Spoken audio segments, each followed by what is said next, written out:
Hello, welcome again. মাঝে মাঝে আমাকে ধরে নাকি আমার বইয়ের ভর্তা বানাতে ইচ্ছা করে।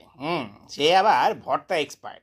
দুনিয়ার যাই নিয়ে আস না কেন সেটাকেই সে সুন্দর মতো ভর্তা টর্তা বানিয়ে পেঁয়াজ মরিচ আর হচ্ছে গিয়ে লঙ্কা সরিষা তেল দিয়ে এক সুস্বাদু খাবারে পরিণত করে দিবে। হ্যাঁ, ওই যে কেকাপা ছিল না, যে মুরগির দিয়ে নুডলস ভরতো।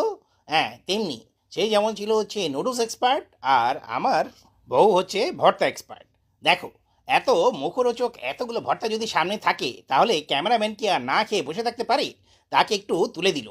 আর সাথে যদি থাকে এই রকম ইলিশ মাছ এবং ইলিশ মাছের ডিম ভুনা, মানে খাওয়াটাই একেবারে জবরদস্ত জমে গেল, নাকি বলো?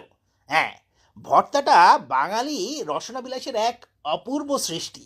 যে কোনো কিছুই রান্না করে খাওয়ার থেকে কিভাবে যে এরকম ভর্তা বানিয়ে খেলে স্বাদ এত গুণ বেড়ে যায়, সেটা আমি এখনো চিন্তা